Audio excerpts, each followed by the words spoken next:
तो hi everyone, कैसे हैं आप लोग? I hope you are absolutely good and fine. Students, मैं आपका शिवम भैया, साइंस फैकल्टी, आपके अपने प्लेटफॉर्म यूटीएस कैरियर इंस्टीट्यूट पे वेलकम करता हूं। स्टूडेंट्स, जैसा कि आप लोग जान रहे हैं, आज हम लोग जो पढ़ने वाले हैं हमारा रासायनिक अभिक्रिया एवं समीकरण का जो सेकेंड लेक्चर है। यानी कि स्टूडेंट्स, इस लेक्चर को पढ़ने से पहले आप लोग इसका फर्स्ट लेक्चर जरूर पढ़ लीजिएगा कि आपको एकदम अच्छे तरीके से सब समझ में आ जाए। क्योंकि स्टूडेंट्स, इसमें हम लोग पढ़ेंगे रासायनिक अभिक्रिया एवं समीकरण का। इसमें समीकरणों को कैसे हम लोग संतुलित करना है। तो स्टूडेंट्स, एकदम मस्त तरीके से, एकदम जबरदस्त तरीके से, एकदम ट्रिक के साथ पढ़ेंगे। स्टूडेंट्स, फर्स्ट लेक्चर में मैंने आपको बताया था कि एनसीईआरटी में स्टेप बाय स्टेप कैसे समीकरण को सॉल्व किया जाता है। तो स्टूडेंट्स, यहाँ पे आपको वैसे स्टेप से नहीं सॉल्व करना है, एकदम इजी वे में मैं सॉल्व कराऊंगा आपको। अगर वैसे भी अगर आपको सॉल्व करना है तो फर्स्ट लेक्चर में मैंने उसको भी बता दिया है। अगर आपको ट्रिक थोड़ा इजी वे में समझना है तो आपको सेकेंड लेक्चर में मैं इसको समझा रहा हूं, समीकरण को संतुलित करा रहा हूं। तो स्टूडेंट्स, एकदम आसान तरीके से, एकदम इजी वे में, एकदम मस्त के साथ समझिएगा और स्टार्ट करिएगा एकदम अच्छे से पढ़ना।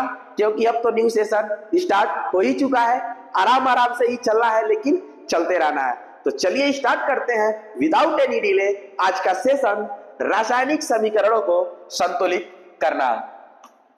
तो स्टूडेंट्स, सबसे पहला समीकरण हमारे पास आया है कि Na3PO4 प्लस KOH को रिएक्ट करा के NaOH प्लस K3PO4 बनता है। तो स्टूडेंट्स, चलिए इसको हम लोग समझते हैं। सबसे पहले रासायनिक समीकरण को संतुलित करने में क्या होता है। तो स्टूडेंट्स, आपको बता दें सबसे पहले कि हमारा जितना भी आपको फर्स्ट लेक्चर में आप जब पढ़ लेंगे तो आपको पूरा पता चलेगा कि जितने भी इस तीर के पीछे साइड में, यानी कि जो रिएक्शंस में क्या करते हैं, पार्टिसिपेट करते हैं, उसे हम लोग क्या बोला करते थे। स्टूडेंट्स, अगर आप फर्स्ट लेक्चर पढ़ लेंगे तो एकदम अच्छे समझ में आएगा। अभिकारक क्या बोलते थे? अभिकारक। और जो इसके पार्टिसिपेट जो कर रहा है उससे जब एक साथ रिएक्ट करते थे तो यहाँ पे बनता था क्या? उत्पाद। यानी कि स्टूडेंट्स, रासायनिक समीकरण को संतुलित करने में मैंने आपको फर्स्ट लेक्चर में बताया था कि अभिकारक और उत्पाद के तरफ, दोनों तरफ प्रत्येक एलिमेंट के एटम की संख्या यानी कि परमाणुओं की संख्या क्या होनी चाहिए? बराबर होनी चाहिए। तो मेरे दोस्त, मेरे भाई, अगर फर्स्ट लेक्चर आप पढ़ लेंगे तो पूरा थियोरिटिकल पोर्शन है, उसमें एकदम अच्छे तरीके से आपको पता चल जाएगा कि रासायनिक अभिक्रिया क्या होता है, उत्पाद क्या होता है, अभिकारक क्या होते हैं। तो स्टूडेंट्स, उस लेक्चर को बिना देखे इसे मत देखिएगा। एक बार उसको समझ लेंगे तो बहुत अच्छे से रासायनिक समीकरण को संतुलित करना भी समझ में आ जाएगा। उसे भी पढ़ लीजिएगा, क्योंकि पेपर में तो सब चीजें आती है, थियरी भी आता है, बैलेंसिंग भी आता है। तो स्टूडेंट्स, चलिए अब समझते हैं एकदम आसान तरीके से हम लोग बैलेंसिंग करना। तो मैंने बताया है कि इधर भी परमाणुओं की संख्या और इधर भी परमाणुओं की संख्या क्या होनी चाहिए? बराबर होनी चाहिए। तो चलिए अब हम लोग इसको समझते हैं, परमाणुओं की संख्या दोनों तरफ बराबर करके देखते हैं।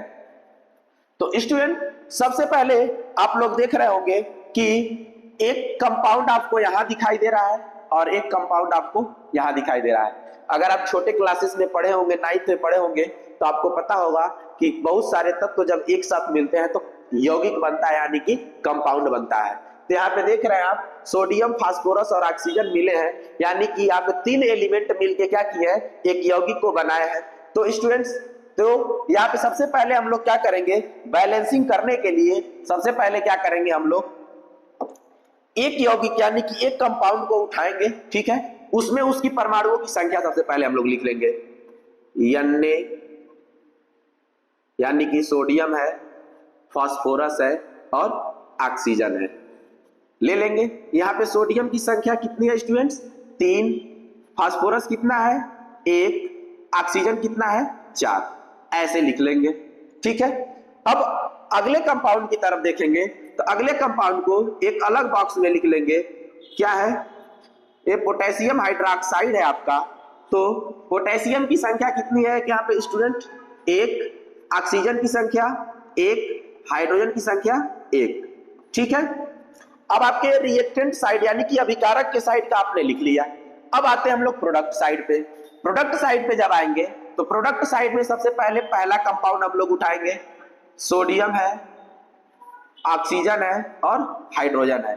यानी कि स्टूडेंट इसमें क्या क्या दिखाई दे रहा है? सोडियम, ऑक्सीजन और हाइड्रोजन। अब इसको एक बॉक्स में बंद कर लेंगे। अब सोडियम की संख्या कितनी है? 1। ऑक्सीजन की संख्या कितनी है? ऑक्सीजन की संख्या कितनी है स्टूडेंट? ऑक्सीजन की संख्या 1, हाइड्रोजन की संख्या भी 1। ठीक, अब चलेंगे अगले कंपाउंड की तरफ। अब अगले कंपाउंड में भी लिख लेंगे पोटेशियम, फास्फोरस और ऑक्सीजन। अब इसमें पोटेशियम की संख्या कितनी है? 3, फास्फोरस की 1, ऑक्सीजन की 4। ठीक है, अब चलते हैं हम लोग समझते हैं बैलेंस कैसे इसे करें। तो स्टूडेंट यहां पे आप देख रहे होंगे सोडियम की संख्या इधर 3 है और इधर कितनी है? 1 है। यानी कि हमें ऐसे संख्या से मल्टीप्लाई करना है कि क्या हो जाए? सोडियम भी 3 हो जाए। यानी कि स्टूडेंट अगर हम यहां 3 से मल्टीप्लाई कर दें तो देखिए स्टूडेंट, कभी भी हम अगर मल्टीप्लाई करते हैं तो किसी भी कंपाउंड के आगे ही हम लोग लगाते हैं या फिर किसी भी एलिमेंट के आगे ही मल्टीप्लाई किया हुआ नंबर लगाते हैं। तो हम अगर 1 के आगे लगाएंगे तो सब में मल्टीप्लाई होगा। तो हम लोग यहां से इसे समझ रहे हैं, यहां से आसान रहेगा। यहां मैं लगाऊंगा तो अभी आप समझ नहीं पाएंगे। यहां बॉक्स से हम लोग समझ रहे हैं एकदम इजी तरीके से। ऐसे समझिए, जब हम लोग मल्टीप्लाई करेंगे 3 से तो यहाँ पे अन्य की संख्या कितनी हो जाएगी? 3 हो जाएगी। अब सब में मल्टीप्लाई होगा ना, तो अब ऑक्सीजन का संख्या भी कितना हो जाएगा? 3 हो जाएगा। और यहाँ पे हाइड्रोजन भी कितना हो जाएगा? 3 हो जाएगा। अब देखिए आपका एन बैलेंस हो चुका है। एन की संख्या 3 इधर भी हो गई और 3 इधर भी हो गई। अब फास्फोरस को देखते हैं। फास्फोरस भी इधर 1 है और फास्फोरस यहाँ भी 1 है, यानी कि फास्फोरस भी बैलेंस है। ऑक्सीजन की संख्या 4 है, यहाँ पे ऑक्सीजन की संख्या 4 है। स्टूडेंट आपको बता दे, ये जो ट्रिक है इसे बस इतना ही समझना है। अगर आप पहले कंपाउंड में किसी, जैसे क्या होता है कभी कभी रिएक्टेंट साइड दोनों ग्रुप में, दोनों कंपाउंड के ग्रुप में क्या होंगे? एक ही एलिमेंट आया रहेगा। अगर ऐसा होता है कि जैसे मान लीजिए यहाँ पे क्या है? ऑक्सीजन दोनों ग्रुप में दिख रहा है, दोनों कंपाउंड के ग्रुप में दिखाई दे रहा है। तो अगर आप बैलेंस करते हैं और एक ग्रुप में अगर ऑक्सीजन की संख्या 4 यहाँ पे दिखाई दे रही है और प्रोडक्ट के साइड भी किसी भी ग्रुप में अगर ऑक्सीजन की संख्या इतना दिखाई दे, चाहे ऑक्सीजन ही नहीं कोई भी एलिमेंट हो, अगर इसके इक्वल इधर इक्वल दिखाई दे रहा है तो थोड़े देर के लिए वहां पे उसको बराबर मान के आप अगले एलिमेंट की तरफ बढ़ जाइएगा। ठीक है, अब ऑक्सीजन यहाँ पे भी 4 दिखाई दे रहा है, यानी कि एक ग्रुप में ऑक्सीजन 4 दिखाई दे रहा है। अब प्रोडक्ट के साइड आप आएंगे तो ऑक्सीजन यहाँ पे भी 1 में 4 दिखाई दे, जो कि यहाँ भी है। लेकिन मैंने क्या बोला है, अगर दोनों तरफ किसी किसी ग्रुप में अगर दोनों बराबर दिखाई दे रहा है तो उसको बराबर थोड़ी देर के लिए समझ के, जैसे यहां देखेंगे तो अभी तो 4 1 5 और इधर कितना है? 4 1 5। लेकिन यहाँ पे जब मैंने 3 से मल्टीप्लाई कर दिया है तो इधर ऑक्सीजन 4 3 7 हो गया है और इधर 4 1 5 ही है।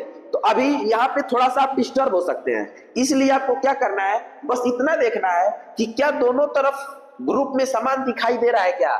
अभी थोड़े देर के लिए अगर ऑक्सीजन यहाँ पे 4 दिखाई दे रहा है और ऑक्सीजन यहाँ पे भी 4 दिखाई दे रहा है तो इसको बराबर मान के हमें क्या करना है? अगले एलिमेंट की तरफ चलना है। जब अगला एलिमेंट अगर बैलेंस करेंगे तो ऑटोमेटिक ऑक्सीजन अपने आप बैलेंस हो जाएगा, एकदम आसान तरीके से। अगर आपको बराबर दिखाई दे रहा है तो थोड़ी देर के लिए उसे बराबर मानना है और आगे बढ़ना है अगले एलिमेंट की तरफ, देखना है कि अगला एलिमेंट बैलेंस है कि नहीं। अगले एलिमेंट को जैसे आप बैलेंस करेंगे वैसे जो आपको अलग अलग दिखाई दे रहा था, यानी कि जिसपे आपको थोड़ी सी कंफ्यूजन थी, वो ऑटोमेटिक बैलेंस हो जाएगा, अपने आप बैलेंस हो जाएगा जब अगले एलिमेंट को आप बैलेंस करेंगे तब। तो यहाँ पे ऑक्सीजन को मान लीजिए हमने यहाँ की ऑक्सीजन भी बैलेंस है। ठीक है, अब पोटेशियम की तरफ चलते हैं। अब पोटेशियम यहाँ पे 1 और यहाँ पे क्या है? 3 है। तो हमें क्या करना है? पोटेशियम यहाँ पे 1 है, यहाँ पे 3 है और यहाँ पे पोटेशियम देखिए कहीं नहीं दिखाई दे रहा, बस एक ही जगह, यानी कि पोटेशियम 1 और पोटेशियम इधर 3। तो हमें क्या करना है? इधर अगर हम 3 से मल्टीप्लाई कर दे तो ऑटोमेटिक पोटेशियम की संख्या हो जाएगी 3, ऑक्सीजन का संख्या हो जाएगा 3 और हाइड्रोजन का संख्या हो जाएगा 3। अब आप सब मिला सकते हैं। अब फिर से जब पूरा बैलेंस हो जाएगा तो फिर क्या करना है आपको, एक दोबारा फिर से सबको मिलाना है। अब देखिए क्या सोडियम की संख्या 3, इधर भी 3, फास्फोरस 1, ऑक्सीजन। अब देखिए मैंने क्या बोला है, थोड़े देर रुक के जब अगला बैलेंस करेंगे, अगले एलिमेंट को बैलेंस करेंगे तो ऑटोमेटिक जिस पे आपको थोड़ा सा कंफ्यूजन था वो ऑटोमेटिक बैलेंस हो चुका होगा। ठीक है, ऑटोमेटिक। देखिए ऑक्सीजन की संख्या, आप हमें क्या करना है, पूरी बैलेंसिंग देखनी है ना पूरी, तो हमें क्या करना है, कंपाउंड के तरफ का पूरा और सॉरी रिएक्टेंट के तरफ का पूरा देखेंगे और प्रोडक्ट के तरफ का पूरा देखेंगे। तो क्या है इसमें, देखिए सोडियम और फास्फोरस बैलेंस दिख रहे थे, ऑक्सीजन यहाँ पे 4 और यहाँ पे 3, यानी कि 4 3 7, 7 की संख्या इधर हो गई और ऑक्सीजन 3 और 4 7 हो गए खुश। बैलेंस हो गया कि नहीं हो गया, हो गया ना, यानी कि 7 इधर भी और 7 इधर भी। मैंने बोला ऑटोमेटिक वो बैलेंस हो जाएगा। जब भी जिस एलिमेंट में थोड़ा सा कंफ्यूजन लगे कि कंफ्यूज हो रहे हो कि कंपाउंड, अरे कंपाउंड में भी 2 दे दिया है, प्रोडक्ट में भी 2 दे दिया है, तो कैसे करें, अगर बस वहां पे अगर किसी एक कंपाउंड के समूह में किसी एक ग्रुप में बराबर दिखाई दे रहा है और उधर भी दिखाई दे रहा है, दोनों तरफ बराबर दिखाई दे रहा है कोई एक ही ग्रुप में, तो बस उसको छोड़ के आगे बढ़ जाना है अगले एलिमेंट की तरफ। ये एकदम मेरा शानदार ट्रिक है। इसको जब दिखाई दे रहा है कि किसी एक ग्रुप में रिएक्टेंट के तरफ और किसी एक ग्रुप में प्रोडक्ट की तरफ अगर बराबर दिखाई दे रहा है और दूसरे ग्रुप में नहीं दिखाई दे रहा, कोई दिक्कत नहीं। अगर एक भी ग्रुप में दिखाई दे रहा है उसको बराबर समझ के आगे बढ़ जाना है। अगले एलिमेंट को जैसे ही आप बैलेंस करोगे ऑटोमेटिक वो बैलेंस हो चुका होगा, जैसे यहाँ पे ऑक्सीजन के साथ हुआ है।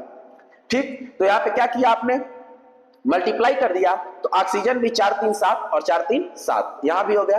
अब हाइड्रोजन की संख्या यहां भी 3 और यहां भी 3, यानी कि स्टूडेंट्स आपने क्या किया यहाँ पे, अब देख रहे हैं यहाँ पे सब लोग सब क्या हुए हैं, सब बैलेंस हो चुके हैं। तो आप देखिए आपने मल्टीप्लाई कहां कहां किया है, तो आपने मल्टीप्लाई कहां कहां किया है स्टूडेंट, मल्टीप्लाई आपने किया है NaOH वाले में, यानी कि इधर का साइड आपका क्या है, प्रोडक्ट का है, इधर क्या है, रिएक्टेंट का, यानी कि इधर उत्पाद है और इधर अभिकारक है।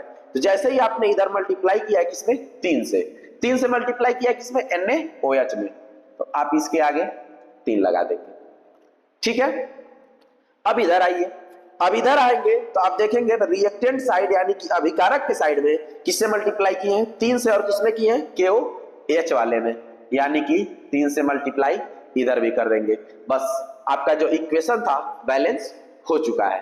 अब आप इसको देख सकते हैं आराम से, इक्वेशन आपका बैलेंस हो चुका है। चलिए अब चलते हैं अगले इक्वेशन की तरफ। स्टूडेंट्स बता दें आपको, इसको नोट भी करते रहिएगा, एकदम आसान तरीके से बताया जा रहा है, इसको नोट भी करते रहिएगा, बहुत मजा आएगा। अभी बहुत सारे हम लोग को इक्वेशन देखने हैं, बहुत सारे इक्वेशन को एकदम इजी वे में समझना है, तो वीडियो को पॉज करके इसे नोट भी करते रहिएगा। चलिए चलते हैं अगले इक्वेशन की तरफ। अगला इक्वेशन बहुत ही शानदार इक्वेशन है। चलिए अब आप समझ ही गए हैं पूरा ट्रिक कैसे क्या करना है। अब इसे हम लोग आराम आराम से बस जल्दी से करते चलेंगे। ठीक है, अब यहां देखिए एक कंपाउंड का ग्रुप यहां दिखाई दे रहा है, hydrogen, nitrogen, hydrogen, nitrogen, oxygen. Hydrogen की संख्या 1, नाइट्रोजन की संख्या 1, ऑक्सीजन की संख्या 3। इसको एक बॉक्स में बंद कर दीजिए। ठीक, अब कैल्शियम, ऑक्सीजन, हाइड्रोजन, कैल्शियम की संख्या 1 दिखाई दे रही है। अब देखिएगा स्टूडेंट, यहाँ पे OH का होल ट्वाइस है, क्या है, OH का होल ट्वाइस है, OH का होल ट्वाइस है, यानी कि इसका कोष्टक के बाहर 2 है, यानी कि ऑक्सीजन भी 2 और हाइड्रोजन भी 2, तो ऑक्सीजन भी 2 और हाइड्रोजन भी 2, यानी कि आप अभिकारक के साइड का पूरा लिख दिए। अब चलते हैं उत्पाद के साइड का। उत्पाद के साइड में कैल्शियम, नाइट्रोजन और ऑक्सीजन, ये एक ग्रुप हो गया। इधर कैल्शियम की संख्या 1, इधर नाइट्रोजन की संख्या, देखिए पूरे का होल ट्वाइस है, तो नाइट्रोजन की संख्या 2 और ऑक्सीजन ध्यान दीजिएगा, ऑक्सीजन के पास 3 पहले से है और 2 और है, तो यहाँ पे स्टूडेंट हम लोग इसको मल्टीप्लाई कर देते हैं, 3 2 जा 6 यानी कि 3 दूना 6 हो जाएगा, इसके पास 6 हो गया। आ गया समझ में। अब अगला कंपाउंड क्या है हमारे पास, हाइड्रोजन है और ऑक्सीजन है, हाइड्रोजन 2 है, ऑक्सीजन 1 है। अब चलिए समझते हैं इसको। हाइड्रोजन की संख्या 1, इधर हाइड्रोजन की संख्या 2, इधर 1 इधर 2, और कहीं हाइड्रोजन दिखाई दे नहीं रहा है कि हम बराबर समझेंगे, ठीक। हाइड्रोजन सिर्फ एक ही जगह दिखाई दे रहा है इधर, तो हाइड्रोजन की संख्या तो सिर्फ एक ही जगह कहीं बराबर दिखाई दे नहीं रहा है कि हम लोग आगे बढ़े, सिर्फ एक ही जगह दिखाई दे रहा था, हमें बराबर करना पड़ेगा। तो इसलिए हम इधर क्या करेंगे, यहाँ क्या करें कि ये बराबर हो जाए, इधर 2 से मल्टीप्लाई अगर हम कर देंगे तो हाइड्रोजन कितनी हो जाएगी, 2 हो जाएगी, नाइट्रोजन 2 हो जाएगा, ऑक्सीजन कितना हो जाएगा, 6 हो जाएगा। आगे समझ में। अब मिलाइए, हाइड्रोजन की संख्या 2, इधर भी 2, नाइट्रोजन की संख्या 2, इधर भी 2, ऑक्सीजन 6, ऑक्सीजन 6। आगे समझ में। कैल्शियम 1, कैल्शियम 1, कैल्शियम 1 हो गया। अब यहां पे आइए, फिर यहाँ पे जैसे ही आपने ऑक्सीजन को क्या किया, 6 किया है, तो फिर वही वाली बात आ गई पहले वाली, यानी कि ऑक्सीजन यहाँ पे 2 जगह दिखाई दे रहा है। तो मैंने क्या बोला है, जब बराबर करिएगा और आपको दिखेगा कि क्या करना है कि दोनों जगह, एक जगह किसी भी एक कंपाउंड में बराबर दिखाई दे रहा है तो बराबर देख के उसको क्या करना है, आगे बढ़ जाना है। तो यहाँ पे 6 दिखाई दे रहा था, यहाँ पे भी 6 दिखाई दे रहा है, तो आगे बढ़िए, ठीक। कैल्शियम 1 हो गया, ये भी बराबर है, हाइड्रोजन 2, ये भी बराबर है, लेकिन ऑक्सीजन यहाँ पे कितना है, 2 है, और यहाँ पे क्या है, 1 ही है। तो फिर हमें यहाँ पे क्या करना पड़ेगा, यहाँ 2 से मल्टीप्लाई करना पड़ेगा। तो जैसे ही हम लोग 2 से मल्टीप्लाई करेंगे, यहाँ पे हाइड्रोजन कितना हो जाएगा, 4 हो जाएगा, और यहाँ पे ऑक्सीजन कितना हो जाएगा, 2 हो जाएगा। अब हमें क्या करना है, सब तरफ से हम लोग अगर मिलाएंगे तो देखिए हर तरह से बराबर हो चुका है, लेकिन अब हमें ओवरऑल काउंटिंग करना है। ओवरऑल यानी कि पूरे इक्वेशन को बैलेंस देखना है कि सब हो गए हैं कि नहीं हो गए हैं। तो स्टूडेंट देखिए, हाइड्रोजन इधर कितना, 2, और 2 यहाँ है, 4, यानी कि हाइड्रोजन की संख्या इधर कितनी है, 4। तो यहाँ पे देखिए हाइड्रोजन की संख्या कितनी है, 4। आगे समझ में। अब नाइट्रोजन की संख्या इधर 2, इधर भी 2। आगे समझ में।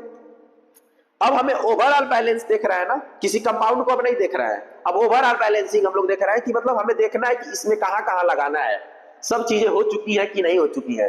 तो जितने तरफ, जितना रिएक्टेंट की तरफ होगा टोटल काउंट कर लेंगे, यानी कि कंपाउंड वाइज नहीं करेंगे, पूरे ग्रुप वाइज नहीं करेंगे, पूरे टोटल हम लोग देखेंगे कि रिएक्टेंट के साइड कितना है और प्रोडक्ट के साइड कितना है, ठीक। तो अब यहाँ पे ऑक्सीजन देखिए, ऑक्सीजन 6 यहाँ है और 2 यहाँ है, 8। इधर देखिए 6 यहाँ है, 2 यहाँ है, यानी कि ऑक्सीजन भी 8 दोनों तरफ बराबर हो गया।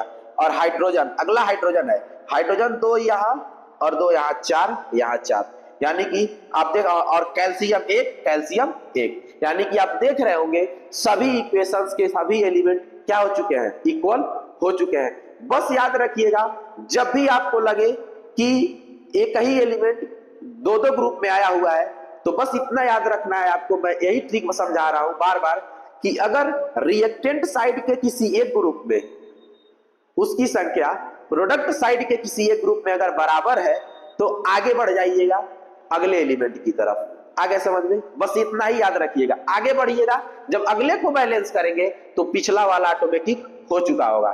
जैसे मैंने क्या किया है, इसको बराबर करके जैसे ही हमने आगे बढ़ा है, तो फिर यहाँ पे क्या हुआ है, हाइड्रोजन तो बराबर था लेकिन ऑक्सीजन बराबर नहीं था, ऑक्सीजन को फिर मैंने इसके साथ बराबर कर दिया है। जैसे ही इसको बैलेंस किया है इसके साथ, ऑटोमेटिक सब फुलफिल्ड हो गया, पूरा क्या हुआ है, पूरा इक्वल हो चुके थे, पूरे बैलेंस हो चुके थे। तो अब देखना है आप लोग को, मल्टीप्लाई आप लोगों ने कहां कहां किया है। तो मल्टीप्लाई आपने कहां किया है, HNO3 के पास, यानी कि 2 से मल्टीप्लाई आपने एक यहां किया है और एक मल्टीप्लाई 2 से आपने यहां किया है, यानी कि स्टूडेंट आपका इक्वेशन क्या हो चुका है, एकदम बैलेंस हो चुका है। चलिए अब चलते हैं इसके अगले इक्वेशन पर, देखते हैं अगला इक्वेशन क्या होने वाला है। ठीक है, देखिए अगला इक्वेशन, अब सब आप लोग समझ ही गए हैं, बस हम लोग लिखते चलते हैं, समझते चलते हैं। ओ एच, एक समूह Na1, ऑक्सीजन 1, हाइड्रोजन 1। ठीक, अब H2SO4, HSO, H2S1O4। ठीक है, अब आइए इधर NaSO, Na की संख्या 2, S की संख्या 1, O की संख्या 4। अगले कंपाउंड में आइए HO, हाइड्रोजन 2, ऑक्सीजन 1। ठीक, आइए Na की संख्या इधर कितनी है स्टूडेंट? 2। अब Na की संख्या इधर 2, सॉरी इधर Na 1, इधर Na 2, यानी कि Na कहीं दिखाई नहीं दे रहा है कि हम एक को बराबर मान के आगे बढ़े, यानी कि ये कहीं दिखाई दे रहा है तो हमें बराबर करने के लिए मल्टीप्लाई करना पड़ेगा। तो हम लोग यहां से क्या कर देंगे, 2 से मल्टीप्लाई कर देंगे। जैसे यहां पे मल्टीप्लाई करेंगे 2a हो जाएगा, a भी 2 हो जाएगा और a भी 2 हो जाएगा। अब Na 2 और ऑक्सीजन, देखिए ऑक्सीजन कितना दिखाई दे रहा है यहाँ पे 2, ठीक है, और यहाँ पे ऑक्सीजन 4। ठीक, देखिए यहाँ पे जब बैलेंस करेंगे तो यहाँ पे ऑक्सीजन कितना दिखाई दे रहा है आपको? क्या करना है, जब भी मैं बोला हूं कि एक ही कंपाउंड में 2 दिखाई देगा तो आप थोड़ी देर उसको क्या करना है, देखना है कि एक ही कंपाउंड में, जैसे इस पूरे रिएक्शन में समझिए एक बार, और इस पूरे रिएक्शन में कंपाउंड वाइज आपको देखना है। तो कंपाउंड में जब देखना है कि एक ही कंपाउंड में कोई ऐसा एलिमेंट है जो रिएक्टेंट के तरफ भी बराबर है, एक अलग कंपाउंड में और एक अलग कंपाउंड में रिएक्टेंट के तरफ, तो थोड़ी देर के लिए उसको छोड़ के आगे चलना है। जैसे आप ऑक्सीजन देखें, यहाँ पे ऑक्सीजन कितना हो गया 2, हाइड्रो, यानी कि सभी चीजें ऑक्सीजन पे ही आके फंस रही है। तो ऑक्सीजन यहाँ पे भी है, यहाँ पे भी है। जब भी आपको 2 दिखेगा आप थोड़ा सा सतर्क हो जाइएगा और बस देखिएगा कि क्या ए वाला अगर बराबर नहीं है तो ए वाला है कि नहीं। तो अगर इसके बराबर आप देखेंगे तो ए वाला बराबर है, तो क्या करना है, इसको यहां से हट जाना है। हाइड्रोजन की संख्या 2, इधर भी 2। अब यहाँ पे देखिए, यहाँ पे जब आएंगे तो हाइड्रोजन की संख्या 2, यहाँ पे हाइड्रोजन की संख्या 2 बराबर यहाँ पे दिखाई दे रहा है। Sulphur 1, sulphur 1। अब जब पूरा बैलेंस कर लेंगे तब तो बढ़ेंगे उसके तरफ जिसको आप छोड़ के आए हुए हैं। ठीक है, तो देखिए यहाँ पे अब जिसको जिसको छोड़े थे, आप किसको छोड़े थे, ऑक्सीजन को छोड़े थे। तो ऑक्सीजन इधर 4 था, इधर भी 4 था, लेकिन यहाँ पे क्या था, एक ही है। ठीक है, तो एक यहाँ पे 2 है, तो हमें क्या करना है, यहाँ पे 2 है, यहाँ पे 4 है, यहाँ पे 1 है, तो हमें क्या करना पड़ेगा, पहले 4 वाले बराबर है तो पहले 2 वाले को बैलेंस कर लेंगे। यहाँ पे 2 से मल्टीप्लाई जैसे करेंगे तो यहाँ पे हाइड्रोजन 4 हो जाएगा और ऑक्सीजन 2 हो जाएगा। हो गया, देखिए ए वाला बराबर था, ए वाला भी बराबर था, ए बराबर था, लेकिन यहाँ पे 2 था और यहाँ पे ऑक्सीजन 1 था, तो इस वाले ऑक्सीजन को भी हमें क्या करना है, 2 करना है। जैसे ही आप 2 करेंगे, क्या बोला हूं, जिसमें भी थोड़ा सा कंफ्यूजन लगे उसको छोड़ के अगले वाले को बैलेंस करने की कोशिश कीजिए। अगला वाला जैसे बैलेंस करेंगे कंफ्यूजन वाला ऑटोमेटिक बैलेंस हो चुका होगा। बस जिसपे थोड़ा सा कंफ्यूजन हो कि ये हमसे नहीं हो पा रहा है, हो जाएगा, जो ट्रिक बताया हूं उससे करेंगे तब। अगर एक ही कंपाउंड, अगर एक ही रिएक्शन में, एक पूरे रिएक्शन में अगर कंपाउंड वाइज आपको मैं ट्रिक से जो बता रहा हूं, कंपाउंड वाइज आप कर रहे हैं उसे, तो एक ही कंपाउंड में अगर ऑक्सीजन 4 दिखाई दे रहा है रिएक्टेंट के साइड और ऑक्सीजन 4 दिखाई दे रहा है किसी दूसरे कंपाउंड में प्रोडक्ट के साइड, यानी कि अभिकारक और उत्पाद के तरफ, किसी भी कंपाउंड में अगर बराबर दिखाई दे रहा है किसी भी कंपाउंड के समूह में, तो उसको छोड़ के आगे बढ़ जाइए, अगले को बैलेंस करने की कोशिश कीजिए, ऑटोमेटिक को बैलेंस हो जाएगा। ठीक है, ऑटोमेटिक बैलेंस हो जाएगा। जैसे यहाँ पे हमने ऑक्सीजन को छोड़ के आगे बढ़ा था, यहाँ पे सल्फर भी बराबर था, इधर भी सही था, इधर भी सही था। अब ऑक्सीजन फिर आ गया है, यानी कि हमें ऑक्सीजन पे ही कंफ्यूजन था, ऑक्सीजन पे कंफ्यूजन था, तो ऑक्सीजन पे हम लोग चलते हैं, बढ़ते हैं। ठीक, अब हाइड्रोजन यहाँ पे 2 दिखाई दे रहा था आपको, यहाँ पे 2 दिखाई दे रहा था, यहाँ पे 2 दिखाई दे रहा था, फिर यहाँ पे आया तो यहाँ पे भी 2 दिखाई दे रहा था, तो यहाँ पे 2 दिखाई दे रहा था। जब जब दिखाई दे बराबर दोनों तरफ, तो आगे बढ़ते जाइए, चाहे जो ही भी कंपाउंड हो। इधर बराबर दिखाई दे रहा था, इधर दिखाई दे रहा था, आगे बढ़िए। यहाँ पे आए हैं तो यहाँ पे 2 दिखाई दे रहा था, यहाँ पे पहले भी 2 दिखाई दे रहा था, आगे बढ़िए। अब सल्फर आए तो सल्फर यहाँ पे एक था, यहाँ पे एक था, सल्फर तो बैलेंस था। ऑक्सीजन 4 यहाँ दिखाई दे रहा था, यहाँ 4 दिखाई दे रहा था, लेकिन यहाँ पे फिर गड़बड़ हो रहा था, क्योंकि यहाँ पे 2 दिखाई दे रहा था, यहाँ पे 1 दिखाई दे रहा था। इसलिए इसे बैलेंस करने के लिए हम यहाँ पे 2 से मल्टीप्लाई कर देंगे। अब जैसे मल्टीप्लाई करेंगे, अब पूरा काउंट करिए, क्योंकि हमें ओवरऑल रिएक्शन को देखना है। तो Na2, इधर भी Na2, ऑक्सीजन अब पूरा काउंट करिए, 4 2 6 इधर है। अब इधर देख लीजिए, 4 2 6 इधर भी है। एकदम शानदार टिक है यार, एकदम ऑटोमेटिक बोल रहा हूं। जहां भी कंफ्यूजन हो वहां पे बस छोड़ के उसे अगले की तरफ बढ़ो, ऑटोमेटिक वो पिछला वाला बैलेंस हो चुका होगा। लेकिन अगर ट्रिक से जो बता रहा हूं, अगर बराबर दिखाई दे रहा है तो बढ़ जाओगे तो और बढ़िया रहेगा। ठीक है, बहुत मजा आएगा, सॉल्व करना बस। ठीक, अब ऑक्सीजन हो गया। हाइड्रोजन की संख्या यहाँ पे 2 2 4, यहाँ पे 2 2 4 दिखाई दे ही रहा है। ठीक, और सल्फर 1, यानी कि आपने मल्टीप्लाई कहाँ किया है, 2 से मल्टीप्लाई आपने यहाँ किया है, यहाँ लगा देंगे आगे, और 2 से मल्टीप्लाई आपने यहाँ किया है, यहाँ लगा देंगे, हो गया बैलेंस। इतना इजी वे में बैलेंस हो रहा है, मस्त तरीके से हो रहा है। बस एकदम अच्छे तरीके से करते रहिए। और हाँ, जहां भी अगर आपको समझ में ना आए एक बार कमेंट जरूर कीजिएगा, शिवम भैया हमें समझ में नहीं आया है। ठीक, चलते हैं अब अगले रिएक्शन की तरफ। अगला रिएक्शन है NaCl plus AgNO3 AgCl plus NaNO3। Students, हमारे ख्याल से लग रहा है बैलेंस है। ठीक है, क्योंकि देखिए Na की संख्या यहाँ पे 1 यहाँ दिखाई दे रहा है, यहाँ पर भी 1 दिखाई दे रहा है। Cl की संख्या 1 इधर दिखाई दे रही है। Ag की संख्या 1 इधर, NO3, यानी कि आपको देख रहे हैं ये सारे रिएक्शंस क्या है, यानी कि इधर अभिकारक के तरफ परमाणु की संख्या और उत्पाद के तरफ परमाणु की संख्या क्या है, बराबर है। यानी कि स्टूडेंट्स आपका ये क्या हो जाएगा, इक्वल है, सॉरी बैलेंस है NaCl plus AgNO3 AgCl plus NaNO3। और स्टूडेंट आपसे यहाँ पे एक क्वेश्चन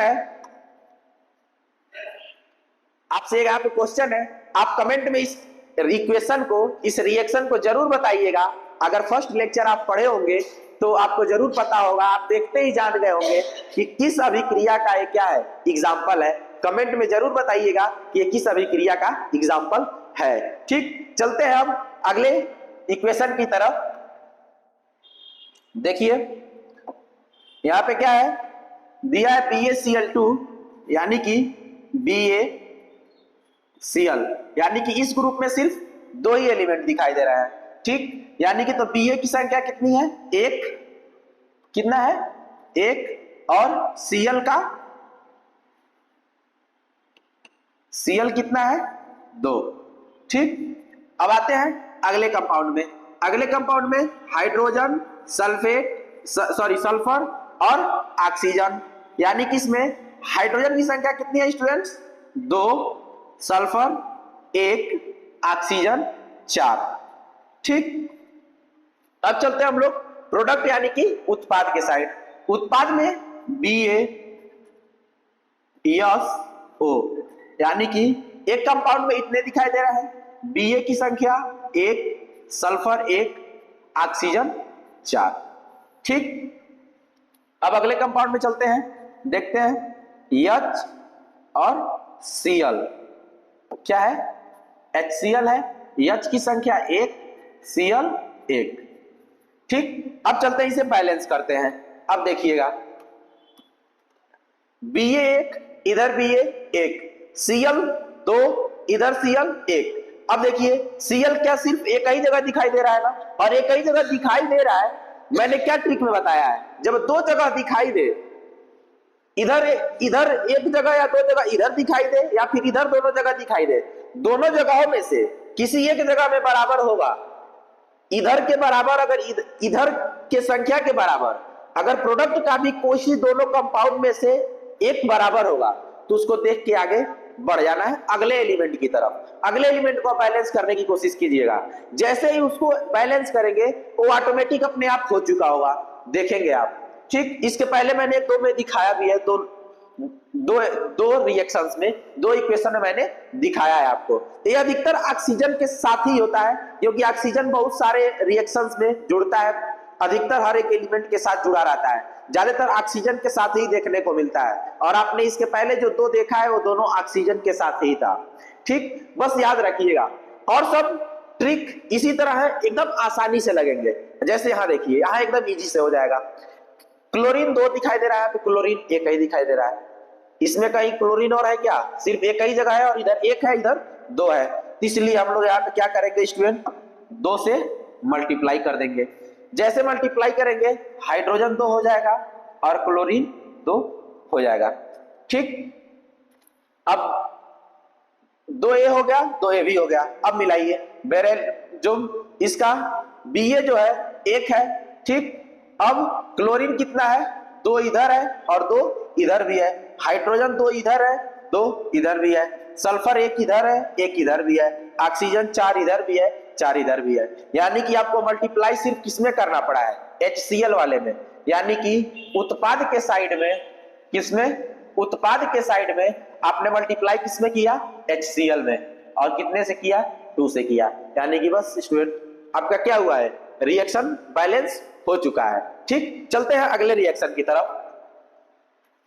अगला रिएक्शन देखते हैं। यहाँ पे NH, N की संख्या 1, H की संख्या 3। ठीक, HSO। ठीक, H 2 है, सल्फर 1 है, ऑक्सीजन 4 है।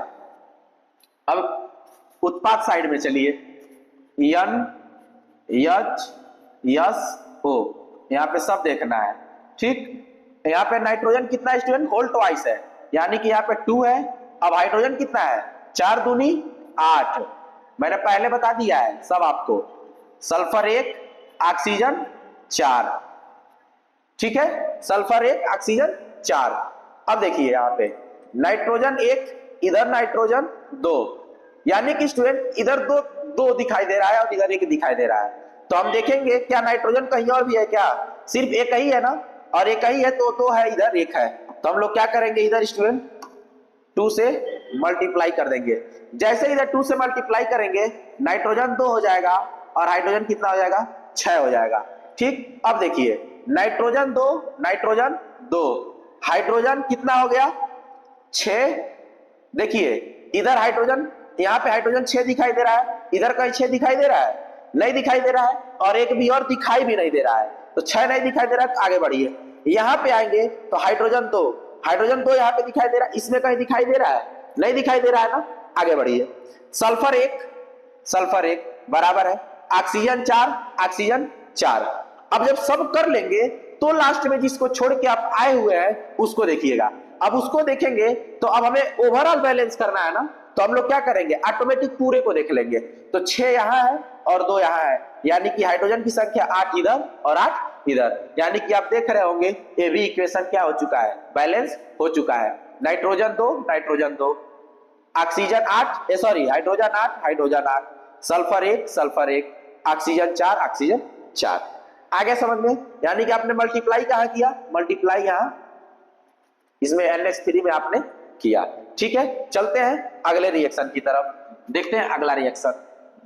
अगला रिएक्शन देखिए AlBr, Al की संख्या 1, Br की संख्या 3। अगले कंपाउंड में चलेंगे KSO, पोटेशियम 2, सल्फर 1, ऑक्सीजन 4। ठीक, अब आइए प्रोडक्ट के तरफ।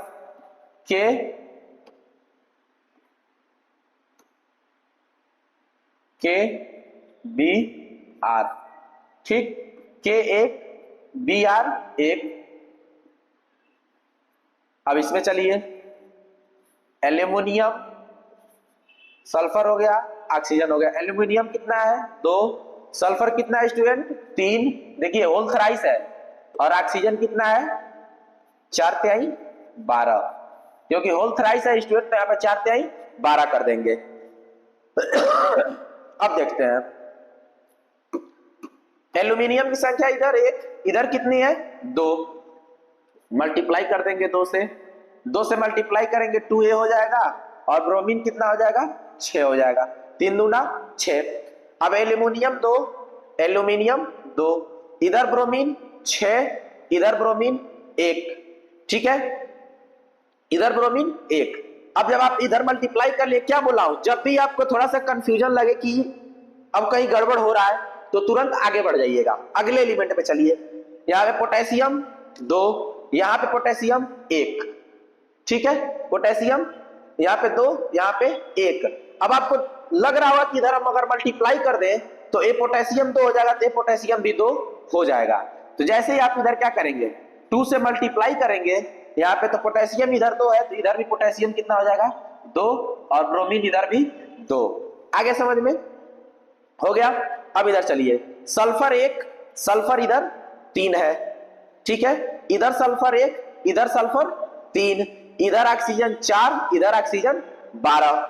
देखिए इधर सल्फर 1 है, इधर सल्फर 3 है, यानी कि हम क्या करना पड़ेगा, हमें यहां पे अगर हम 3 से मल्टीप्लाई कर दें तो इधर भी सल्फर हमारा क्या हो जाएगा 3 हो जाएगा। आ रहा है समझ में। देखिए तो पोटेशियम इधर हो जाएगा 6, सल्फर हो जाएगा 3, ऑक्सीजन हो जाएगा 12। आपसे क्या बोला हूं, जब भी कंफ्यूजन लगे कि थोड़ा सा डिस्टर्ब हो रहा है, जैसे यहाँ पे ऑक्सीजन हो गया है 6, सॉरी ब्रोमीन यहाँ पे हो गया था 6, और यहाँ पे क्या था 1 था ना, तो यहाँ पे क्या हुआ है, आपको यहाँ पे 6 बनाने के लिए हमें यहाँ 6 से मल्टीप्लाई करना पड़ता। अब जैसे 6 से मल्टीप्लाई आप करते हैं वहां पे सब डिस्टर्ब हो जाते सब। तो आपको सोचना है कि अगर जहां से भी थोड़ा सा डिस्टर्ब हो रहे हैं, थोड़ा सा कंफ्यूजन हो रहा है, उसको आगे बढ़ के अगले एलिमेंट पे चलिए। जब अगले एलिमेंट छोटा से छोटा लेने का कोशिश कीजिएगा, जैसे छोटा से छोटा लेंगे ना, छोटे से छोटे अंक से मल्टीप्लाई करने का बोल रहा हूं भाई, छोटे से छोटे अंक से मल्टीप्लाई करने की कोशिश करना। जब छोटे से अब एक ही एलिमेंट है, मान लो पोटेशियम और ब्रोमीन, ब्रोमीन को बराबर करते तो हमें 6 की जरूरत पड़ती, और पोटेशियम को 2 ही की जरूरत पड़ी, तो कम से कम वाले को लोगे तो ऑटोमेटिक वो अपने आप बैलेंस होता जाएगा। अब ध्यान देना यहाँ पे, अब देखो मिलाओ, अब सब कुछ हो गया, अब ओवरऑल मिलाओ, एल्युमिनियम 2, ब्रोमीन 6, इधर ब्रोमीन कितना है 2, ठीक, ध्यान देना। अब पोटेशियम इधर कितना है 6, इधर सल्फर कितना है 3, इधर ऑक्सीजन कितना है 12, तो पोटेशियम 6, यहाँ पे पोटेशियम 2, यहाँ पे सल्फर 3, यहाँ पे सल्फर 3, यहाँ पे ऑक्सीजन 12, यहाँ पे ऑक्सीजन 12, यानी कि बैलेंस क्या क्या नहीं है हमारे पास, ब्रोमीन नहीं है और क्या नहीं है, पोटेशियम नहीं है, ठीक, पोटेशियम नहीं है। तो हमें क्या करना पड़ेगा इसमें, रिएक्शन सही है,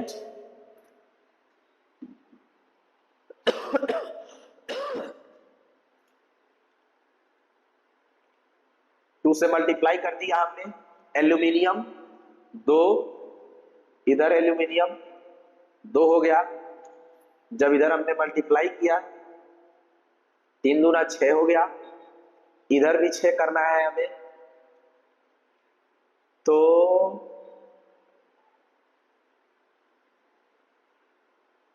हाँ अगर ऐसे भी कर सकते हो, अगर यहाँ पे तुम क्या करो 2 से न मल्टीप्लाई करके क्या करो, यहाँ पे 6 से मल्टीप्लाई कर दो, क्योंकि यहाँ पे अगर 2 से मल्टीप्लाई करते हो तो थोड़ी देर के लिए यहां से बैलेंस होगा, लेकिन यहाँ पे डिस्टर्ब फिर होना दिखाई दे रहा है तुम्हें, तो क्या कर दोगे 6 से मल्टीप्लाई जैसे ही कर दोगे वैसे यहाँ पे क्या हो जाएगा तुम्हारा।